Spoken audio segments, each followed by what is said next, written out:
At the company's celebration party, the handsome intern, without asking, turned to my wife and playfully requested to see my hearing aid. She chuckled as she took it off and handed it to him. He examined it, his expression clearly unimpressed, before casually tossing it onto the floor. I quickly bent down to pick it up, but he accidentally stepped on my hand. The sharp pain in my fingers was nothing compared to the sight of my hearing aid being crushed beneath his shoe. When I put the broken device back on, a wave of anger washed over me, and I wanted to confront him. However, my wife suddenly slapped me across the face. "John," she said, her voice sharp, "this party is to celebrate Mark's new software design. Don't cause a scene here." Seeing the anger in Sarah's eyes and the smug look on Mark's face, I forced a smile. I took off the crushed hearing aid and threw it into the nearby trash can, then turned to walk away. It was the most precious gift Sarah had given me when we got engaged, but now both she and the broken hearing aid felt like things I no longer wanted in my life. In front of everyone, Mark calmly threw the hearing aid further into the trash and smiled. "Enjoy your party," he said. "I'm heading home." As I walked away, the silence returned to my ears, making me feel isolated and detached from the world around me. I saw Sarah looking angry, but I no longer cared. Outside the room, I sent a message to my friend Tom. "I'm quitting my job in the next few days to join your company," I typed. His reply was almost immediate, filled with excitement. "Great! We can develop software together? There's a huge future there." Tom didn't ask many questions, and I was grateful for that. Back in college, Tom and I had been computer science majors together, both passionate about coding and software development. We had even teamed up for competitions several times, winning various awards. After graduation, he had moved to another city to start his own company, while I had stayed behind to marry Sarah and work at her family's tech company. Tom's business had grown rapidly, but my career had stagnated. He often told me my talent was being wasted and asked me to join him, but I had always declined to stay with Sarah. But now, Sarah had changed too much, especially since this new intern had arrived. Staying no longer made sense. Back home, I took out a new hearing aid and put it on. My phone buzzed with a message from Mark. It was a video, and I opened it. The dim lighting showed they were in a karaoke room. Sarah held a microphone and looked at the camera with affection. "This song is for Mark, who's so talented," she said before she started singing. Her voice was captivating, but my heart sank. Even though Sarah often sang off-key, she had clearly practiced this song for a long time, just for me. Since childhood, I had lost most of my hearing, but Sarah would sweetly sing in my ear so I could hear her clearly. Her smile back then was warm and radiant as she said, "John, I learned this song for you. I'll only sing it for you." At that moment, something inside me broke. I was once filled with affection for her, but now she was singing that song for Mark, breaking a promise she had made to me. I closed the video with a bitter smile and looked around the room. It felt cold and lonely. I opened the closet and started packing a suitcase. Sarah didn't come home until nearly 1 in the morning. She looked angry when she saw me calmly watching TV on the couch.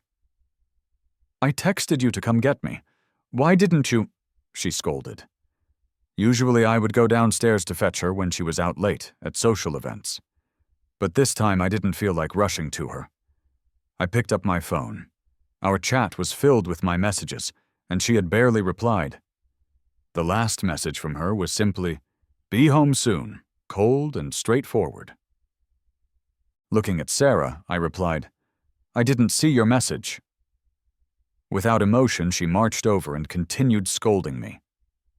"John, what are you doing? Mark is younger, you need to cut him some slack. He just accidentally stepped on your hearing aid, and you made such a big deal out of it. Did you even consider my feelings?" I listened quietly, without responding. My gaze fell on her neck, noticing a hickey. Seeing my look, Sarah faltered and clumsily covered it with her collar, but she maintained her harsh tone. "Me slapping you was a lesson. Don't act like this again. Be more understanding toward Mark." I nodded, not wanting to argue. "I get it. I'm tired. I'm going to rest," I said. Then headed to the bedroom. Sarah's face was sour, and she scoffed as I walked away. Lying in bed, I closed my eyes, but my thoughts raced. "Just accidentally stepped on your hearing aid," she had said. But it was the precious gift she had given me when we first got together, and I had always treasured it carefully. Despite its age, it still worked perfectly. Back then, she had happily put the hearing aid on me, and the world had become clear. I had heard her sweet voice say, "John, I like you." It was the best sound I had ever heard. Yet Sarah had easily dismissed it after Mark crushed it. She seemed to forget its significance to me. In the living room, I could hear Sarah laughing sweetly as she sent voice messages. Then, a new notification sound came from her phone, a message from Mark. It was a screenshot of their chat. They were having a lively conversation, ending with her sending a loving goodnight. Mark's message followed shortly after. "John, you and Sarah should rest early. I won't bother you." It felt taunting. I closed my eyes, ignoring it. After finishing her skincare routine, Sarah went to another bedroom. Ever since Mark had joined the company, Sarah had become close to him and had stopped sleeping next to me. My love for Sarah seemed to be fading away slowly. After getting up the next day, I wrote a resignation letter. Then, I went to the best law firm in the city to hire a lawyer to draft a divorce agreement. Only after that did I head to the office to continue with my work. I found Sarah at Mark's desk, their heads close together, discussing something intimately.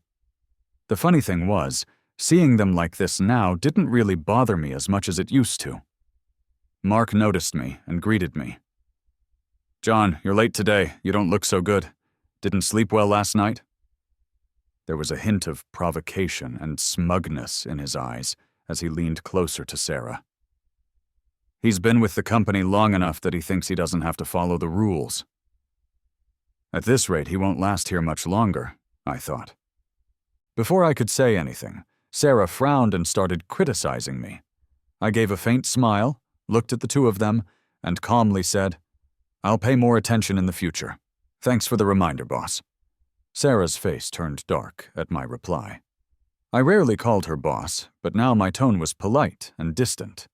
Ignoring them, I sat at my workspace and dove into my work. I was wrapping up my last project, and even though I was leaving soon, my sense of responsibility pushed me to finish it. During lunch, Sarah pulled up her car in front of the company, and Mark eagerly jumped into the passenger seat. When I walked by, Mark called out, "John, Sarah and I are going to the Italian restaurant. Join us." Despite his words, it didn't seem like he had any intention of giving up the passenger seat. I shook my head, smiled, and said, "I'm not a fan of Italian food. You guys go ahead." I walked away without looking back. Sarah's voice faintly called out, "His temper's been foul lately. Ignore him. Let's just go eat." I smiled, erasing them from my thoughts. While eating my own lunch, I casually scrolled through my social media and saw a post from Mark. "When the boss knows you smoke, she gives you this branded lighter. Best boss ever? I'll work for her forever." I raised an eyebrow at the picture he posted. There was a fancy lighter on the table, the background was clearly Italian food, and in one corner Sarah's delicate fingers were visible. Back when Sarah and I had started dating, I had a habit of smoking under stress. She would always take the cigarette from my hand, take a puff herself, and end up coughing with tears in her eyes. I would quickly stub it out and pat her back. With teary eyes, she would pout and, half-jokingly, half-annoyed, say, "John, I hate the smell. If I catch you smoking again, I'll smoke it myself and make you worry." With her small fists and adorable demeanor, she looked so cute. I would smile helplessly and quit smoking for her. Once Mark came along, Sarah's attitude towards me started wavering. Sometimes I would find myself taking a puff again, and she would always scold me with disgust, telling me to stop because she hated the smell. Yet now she had given Mark a lighter. I shook my head and put my phone away, a dull feeling growing inside me. After work, I came home to find a suit Sarah had customized for me had been delivered. She loved dressing up both herself and me. Since we got married, all my clothes had been picked out by her. Whenever I put on new clothes, her eyes would light up, and she would twirl around me, praising my fit and calling me a natural clothes hanger, eventually diving into my arms to plant a kiss on my cheek. Sarah always said I looked best in suits, so she would order the latest ones each season and have them sent home. Remembering this stirred something inside me. I tried on the suit, only to find it didn't fit at all. Sarah knew my size well, and after ordering clothes for so long, the store shouldn't have made a mistake. I took the suit off, put it back in its bag, and drove to the store. There, I unexpectedly ran into Sarah and Mark. "Mark, you look great in that suit," Sarah exclaimed. "I've set up an account for you here. Feel free to come by often, it's on me." I glanced over at them. Mark stood straight-backed in the newest suit of the season, while Sarah looked on with a flushed face, both exchanging smiles with a hint of intimacy. "Mr. John, what brings you here?" A store clerk recognized me and shouted, her voice just loud enough that both Sarah and Mark heard. They quickly separated and turned towards me. Sarah's face quickly turned angry as she marched over. "John, what are you doing here? Were you following me? You've got some nerve." I looked at her calmly, then at Mark behind her. I sized him up from height to shoulder measurements, letting out a soft chuckle. I realized my suit was ill-fitting because Sarah had mixed up my measurements with Mark's. I wasn't following you. The suit you ordered arrived, but it's not my size, so I'm here to return it, I said, swinging the garment bag in front of her. "Here it is. I have other things to do. Won't disturb you two any longer." I turned to leave, a mix of emotions crossing Sarah's face as she glared at me. "John, don't go too far. There's nothing between Mark and me. Don't think so lowly of us," she said. I shrugged with a smile. I didn't think anything of it. No need to get worked up. With that, I turned and left smoothly. I felt a sense of progress. Seeing Sarah and Mark interact no longer hurt as much. Later that evening, Sarah surprisingly came into my room after her shower. She was wearing a thin nightgown, her curves clearly outlined. Her dark curly hair cascaded over her shoulders, and that scent of perfume I loved lingered on her. She gently climbed onto the bed and hugged me from behind. "John, don't get me wrong about these past days. There's really nothing going on with Mark. He's just good at what he does, and I'm valuing good talent. I've been a little distant from you. It's been so long since we—" "John, turn around and hold me," said Sarah, in a soft, coquettish way. I felt a bit shaken inside. Her hands touched me. Not loving Sarah would be a lie. During my long, dark teenage years after losing my hearing, she had been the only light, giving me endless warmth and love. 10 years with her meant so much to me. I no longer wanted to hold back. I turned around and embraced her tightly, kissing her passionately. She received my kisses, which felt like a release. I reached for my hearing aid, wanting to take it off for something more intimate, but Sarah's phone rang at the wrong moment. A bad feeling rose inside me. She picked up the call, and after a brief conversation, she pushed me away and sat up anxiously. "John, Mark seems to have a fever and feels really bad. I'll go check on him." Slipping on her shoes, she hurried out without another glance at me. I listened as the door opened and closed again. Everything went silent. Sitting alone on the bed, I slowly felt her lingering presence fade away. The phone beeped. A message from Mark. "John, I'm not feeling well. Please ask Sarah to see me. Don't be mad, okay? I stared blankly at my phone and let out a silent laugh. Mark had won. Sarah didn't return until the next morning. She apologized to me, but I just nodded calmly, unbothered. I packed up all my luggage, booked a flight to the city where Tom lived for the next day, and finished the final touches on a project at work, then submitted my resignation. I took a cab to the cemetery and sat quietly at my grandmother's grave. With my imminent departure from this city, I felt unexpectedly calm, not a hint of reluctance. Maybe I had been hurt enough that I was numb inside. Leaning against the tombstone, I babbled on to my grandma, watching clouds drift by until night fell, and then headed home. Opening the door, I was greeted by unexpected liveliness. Balloons and decorations filled the space, with flowers and gifts everywhere. A happy birthday banner hung on the wall, leaving me dumbfounded. "John, you're back! Today's my birthday!" Mark appeared with a cheeky grin and glanced over at the dining table. Following his gaze, I saw an array of dishes. "Sarah said she wanted to show off her cooking skills. She's such a kind-hearted person. I envy you, though," he said, his glee about Sarah's efforts for him dripping with satisfaction. I forced a smile, uninterested in his antics, and turned towards my room. But something caught my eye in the corner of the room, making me pause.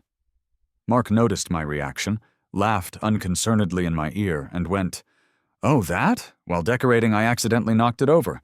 Sarah said it's fine, she'd clean it up later. John, I'm so clumsy, don't mind, okay?" On the floor lay the delicately framed photo of my grandmother, now shattered. Her smiling face in the picture was marred by visible black footprints. His casual words filled me with rage. Unable to hold back, I swung a punch at him. My mind went blank, overcome by fury, as Mark's lips curled into a barely noticeable smirk. He started yelling. My punches rained down on him, each met with a grunt. "John, what are you doing? Stop it!" Sarah rushed out of the kitchen, screaming as she slapped me hard and pushed me away. Helping Mark up, I glared at them, my eyes red. "It's just a photo. No need to overreact. Mark's hurt because of you. Are you just bitter because you're deaf and can't stand healthy people? What's your deal?" Sarah shouted angrily, helping a limping Mark out of the house. My nose tingled. My heart ached sharply. Trembling, I carefully picked up my grandma's broken photo, wiped the dirt off with my sleeve, and placed it in my suitcase. Sarah didn't return that night, and I didn't sleep. Before leaving, I took one last look at the apartment, left the divorce papers on the table, and walked out with my suitcase, resolute that I wouldn't come between Sarah and Mark again. I messaged Sarah, divorce, then blocked and deleted all contacts for her and Mark. Sleep hit me slowly on the plane, dreamless, thankfully.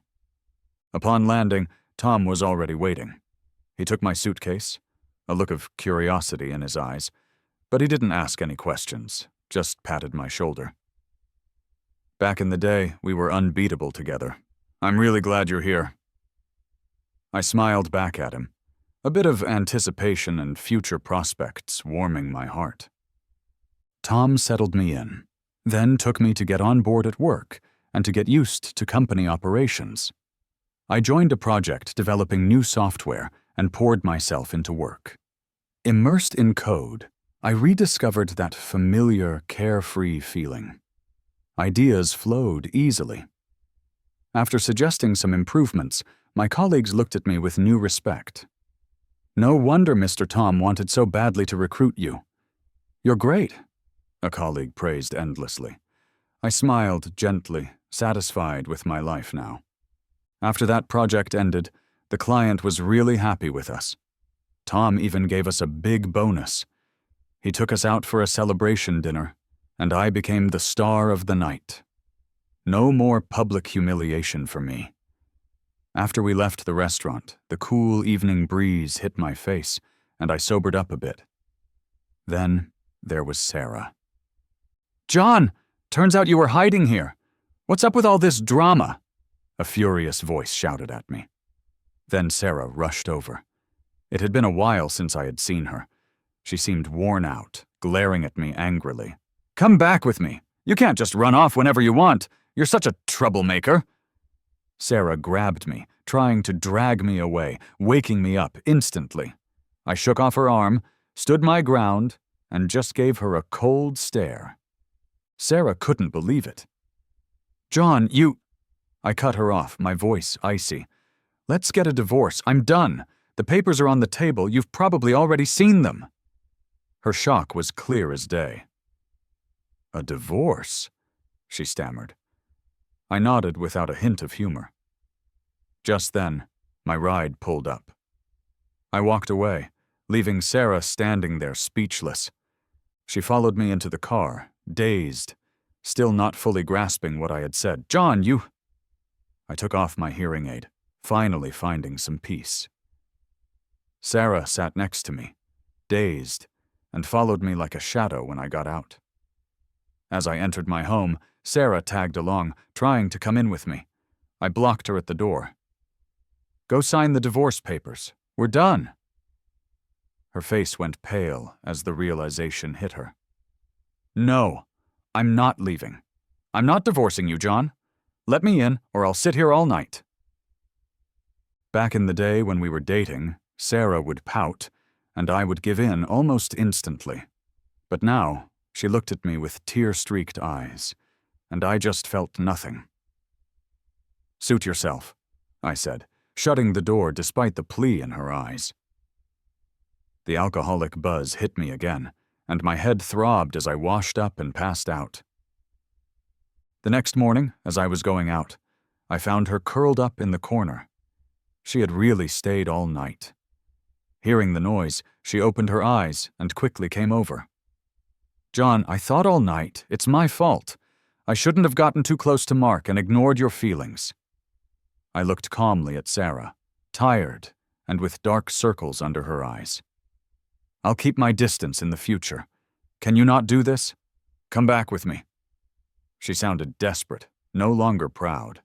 I shook my head. "There's no going back." With that, I left for work. Diving back into a satisfying job at Tom's company was a relief. Despite my talents, at Sarah's company I was always sidelined, especially when a young hotshot like Mark joined. Sarah favored him, and he always tried to outshine me, even stealing credit for my work. Sarah stood by while he humiliated me in public, trampling on my love little by little. Luckily, I had chosen to leave and shake off the gloom. Just as I was deep into some coding, Tom came over, patting my shoulder with a complicated look. "John, Sarah is at the front desk causing a scene, looking for you. Go check it out." I frowned and headed to the front. I thought refusing her at work would make her give up, but I didn't expect her to be waiting at my door when I got home from work. "John, you're back. I went to the grocery store and got a ton of ingredients to make you a special dinner tonight." Sarah greeted me with a beaming smile. I noticed the sweat on her nose and her flushed cheeks, bags of groceries in hand. Her upbeat voice almost made me feel like it was old times when things were good between us. But then I snapped back to reality. Sarah looked up at me with wide eyes. I shook my head. "You don't have to do this," she insisted, holding the door as I tried to close it. "Let me in," she said desperately. I gave in, and she came in, bustling around the kitchen, preparing a meal. For a moment it was like the old days, but only in the faintest way. Soon, the table was filled with aromatic dishes. Sarah's eyes sparkled as she urged me to try them. She was stubborn, like before when she pursued me. Her unwavering determination eventually broke down my defenses. I had ended up loving her with all my heart for 10 years. "John, we've loved each other for so long. I can't bear to let you go." Seeing me just stare at the food, Sarah's hope faded a bit, and her voice turned solemn. "I won't give up. I'll bring you back," she insisted with a bright smile full of confidence. Then, A ringing interrupted us. Sarah froze as she picked up her phone. It didn't take much for me to know who was on the other end. I laughed at myself, picking up the chopsticks, but then the doorbell rang. I stood up to open the door. Before I could react, I got shoved hard. I lost my balance. Yelling and cursing came at me full force. "John, just go ahead and divorce Sarah already. Don't keep stringing her along. All us guys know what you're up to. You think I don't know you're trying to patch things up?" It was Mark, coming in hot. Sarah gasped, running over to steady me. I pushed her arm away, staring coldly at both of them. "How did you know where I live?" I pressed Mark, staring him down. "Come on. I've had location sharing with Sarah." "I'm not like you," Mark replied with a nasty grin. He gave me a mocking look. "Mark, stop it," Sarah snapped. But it was like denying the obvious. I smiled faintly. Any doubts Sarah had stirred in me vanished instantly. "I won't fight over Sarah. I'm over it. Once she signs the divorce papers, we're done," I said, looking at them both coldly. "Now please leave my house." The air got tense for a second. "Smart move," Mark scoffed. "Quit while you're ahead." He wasn't done talking when a sharp slap interrupted him. He looked at Sarah, stunned. "Why are you butting into my business with John?" Sarah's voice was icy. Mark's eyes filled with frustration and resentment, but I ignored it, ushering them out of my home. Turning around, I dumped the meal Sarah had prepared into the trash. I could hear them arguing faintly outside. Then my phone rang. It was a former colleague. "John, the project we worked on has a bug we can't fix. Is there any way you can look at it? Sarah's not around, and Mark is AWOL. The clients are on our back. I'm really stuck here," he said. I smirked. I knew the project had issues. Mark had taken the credit for my work. The team knew it too, but no one spoke up. Now they expected me to clean up the mess. "Sorry, I don't have time. Find someone else," I answered. I wondered how Sarah would react if she found out Mark hadn't actually done the work. But that wasn't my problem anymore. Not the company's, and not Sarah's. The next morning, Sarah was waiting downstairs for me. "John, I brought you breakfast," she offered eagerly. I took it and threw it straight into the trash in front of her. "Don't bother next time," I told her, adding, "Seems like your company's in trouble." I left Sarah standing there. Her affection had once been intense, but it had faded. I thought we'd grow old together. Turns out she couldn't resist something new. Too many disappointments had burned out our years together. The sky turned gloomy, and soon it started to rain. Sarah stood alone in the rain, stubbornly waiting for me. I looked away. "John, can you bring me an umbrella?" The call came from a strange number, but it was still Sarah. I saw her small figure in the rain and sighed. "Go home. Don't be foolish," was all I said. Sarah remained, hoping I would change my mind, but inside I just felt empty. The rain grew heavier, and when I looked again, she was gone. Later that afternoon, I got an unexpected call. "Mr. John, your wife is in the hospital. Could you come?" I gritted my teeth, grabbed the divorce papers, and headed to the hospital. Sarah had fainted in the rain and had been brought in by a kind stranger. She had a fever, her face flushed on the hospital bed. "John, I knew you'd come," she said weakly when she saw me. Before I could respond, Mark burst into the room. "Sarah, I'm here," he blurted, then turned his fury on me. "You just won't leave Sarah alone, huh?" he yelled, swinging a punch at me. I took the hit, grunting in pain. "Mark, stop!" Sarah shouted urgently. I wiped the blood off my lip, setting down the papers. "Sign it, Sarah, in front of Mark. Let's end this," I told her. I didn't want hatred. My mind was set as I stared at her. Sarah turned pale. She knew I was serious. With shaky hands, she signed her name on the papers. "Congrats, you dumped that trash at last," Mark cheered, but Sarah closed her eyes, tears slipping out. As I left the room, I heard Sarah say, "Mark, you're fired." Drained, I returned home, still clutching the divorce papers. My 10 years with Sarah were finally over. I deleted all our photos from my phone, years of memories gone in an instant. Tom invited me out for drinks. In a haze of alcohol, I ended this chapter of my life. Sarah left the city, and I started my new life too. Tom started setting me up on blind dates all the time. He hoped I would quickly move past the pain. I politely declined his offer, with a smile. Right now, being alone suited me better. One day after work, I parked my car in the basement garage. Just as I got out, someone punched me. "John, what kind of spell did you put on Sarah? She not only fired me, she also canceled all the cards she gave me. What money does a recent grad like me have? Now I'm drowning in debt, and the company is holding me responsible. You ruined my promising future." Mark's furious voice echoed in my ears. I held back the pain and clenched my fist. We had fought when I first met Sarah. I was often bullied because I couldn't hear. I had to fight to protect myself. Sarah used to silently apply ointment to my injuries. Back then, it was about self-defense. Now, it was about defending Sarah, even though we were no longer together. Thinking of that, my anger toward Mark surged again, and I hit harder until someone pulled us apart. I spat out a mouthful of blood and smirked at Mark. We were taken to the police station. After they took our statements and lectured us, we were finally free to go. Sarah rushed over from another city. She wore an exhausted look and silently glanced at me. We had once been close, but now we were just strangers drifting apart. "Mark, don't bother me again," I said, glaring at him. Fear finally flickered on his face. "John, you—" Sarah started to speak hesitantly. "Let's keep it formal and stick to full names," I replied.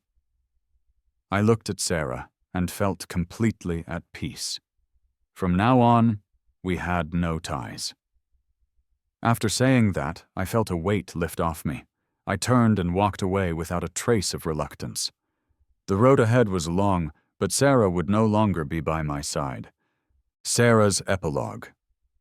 The first time I saw John was when I was skipping class and hiding in the sports equipment room. He was sitting in a dim corner, his head lowered, with his hair covering his brow. He startled me. I approached and patted his shoulder. When he looked up at me, my breath caught. His eyes were the most beautiful I had ever seen. I asked him, "What's your name?" He saw my lips move, pointed at his ear, and waved his hand. Turns out he couldn't hear. I fumbled around for some paper and a pen and handed them to him. He smiled, despite the bruises on his face, which did nothing to lessen his good looks. He scribbled down John in flowing script. So he was the guy who was always at the top of the grade ranking. I began pursuing him and learned about his poor family background. He lived with his grandma, had lost most of his hearing from an illness, and wasn't much of a talker. I also found out that he worked hard and was a perpetual top student. John was cold to people because he was bullied a lot, and I was no exception. Getting close to him was incredibly tough, but I didn't give up. I made him breakfast, sang to him, and gradually inched closer. He started smiling at me more the day we got together. I gave him a hearing aid and confessed, "John, I like you." I saw tears glistening in his eyes and playfully ruffled his hair. He suddenly hugged me tightly, burying his head in my neck, hot tears streaming down. I thought, he's falling for me. After graduation, he joined my family's company and stayed in town for me. We naturally fell in love and got married. During that time, his grandma passed away, and I was by his side. John held me close, his voice low and choked, saying, "You are the person I love most in this world." I hugged him back just as tightly. Later, while living a mundane life with John, I started feeling bored and empty. Then Mark came along. He was young, energetic, and charming, always making me happy. Plus, he was really competent at work. I grew closer to Mark and began pushing John away. John became more silent, sometimes giving me looks I didn't recognize, but after 10 years, I was sure he would never leave. At a celebration party, I slapped John for Mark. He looked at me quietly, then took off his hearing aid and threw it in the trash. It was a long time before I realized that was the first hearing aid I had given him. He cherished it more than his own life. It was then he decided to leave, but I kept deceiving myself. I thought his love for me could withstand anything. I recklessly suppressed him, favored Mark like it was some kind of competition. The more distant John became, the more angry I got. Finally, he left. I searched for him for a long, long time, but when we met again, his eyes held none of the love they once did. I tried a lot, sent him gifts, cooked special meals, even ended up in the hospital. But in the hospital, John's gaze was firm, as cold as when I first knew him. I was terrified and realized too late he was really leaving. John held my true feelings in high regard, but I made a fatal mistake. There was no going back. John stood by me for 10 years, and now wouldn't even glance my way. Those memories vanished into thin air. I suppose in the years without John I'll always feel alone.